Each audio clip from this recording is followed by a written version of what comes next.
Bismillahirrahmanirrahim. Bugün Hazreti Həmzənin şəhadət günüdür. İstədim ki, Hazreti Həmzə haqqında bir neçə hadisəni nəql eləyəm.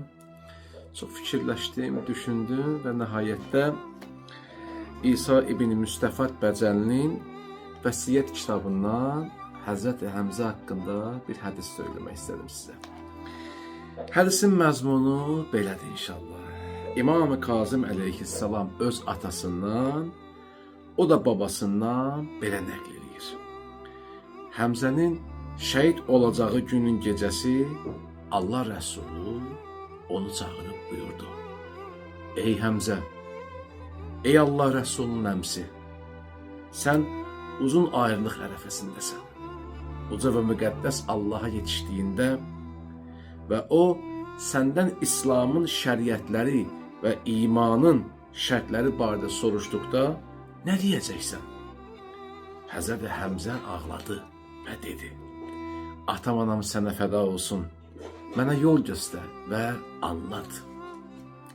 Allah Rəsulu soruşdu: Ey Həmzə, ixlaslı və səmimi şəkildə Allahdan başqa məbudun olmadığına, mənim Allah tərəfindən həqiqi elçi olduğuma şəhadət verirsənmi? Həmzə dedi: Mən buna şəhadət verdim. Allah Rəsulu soruşdu: Həmçinin cənnətin və odun həqiqət olduğuna, qiyamət saatının bir gün şübhəsiz gələcəyinə, siratın və mizan tərəzinin həqiqət olduğuna, zərrə qədər yaxşılıq edənin yaxşılığının qarşılığını, pislik edənin də pisliyinin qarşılığını görəcəyinə, bir dəstənin cənnətdə, bir dəstənin cəhənnəmdə olduğuna, eləcə də Əlinin möminlərin əmiri olduğuna şəhadət verirsənmi?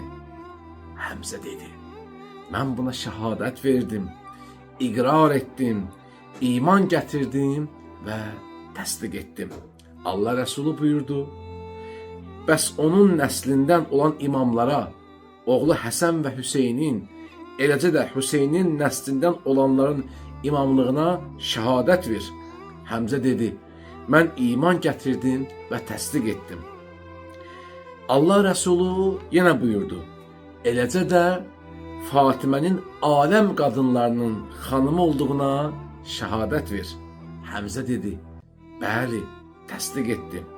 Allah Rəsulu buyurdu: Həmzə də şəhidlərin sərvəri, Allahın və onun Rəsulunun aslanı və Peyğəmbərin əmsidir. Həmzə ağladı və dedi: Bəli, doğru buyurdun və lütf etdin ey Allahın Rəsulu. Həmzə ağlayaraq üzü üstə düşdü. Sonra da Allah Rəsulunun gözlərindən öpdü.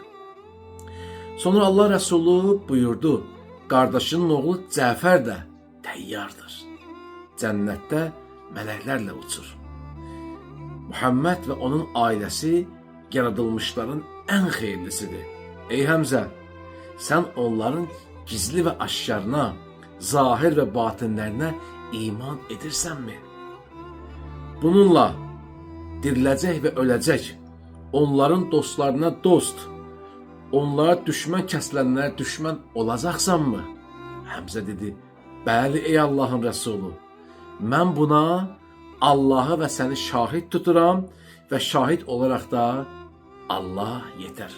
Allah Rəsulu buyurdu: Allah səni sabit qədəm və müvəffəq etsin inşallah.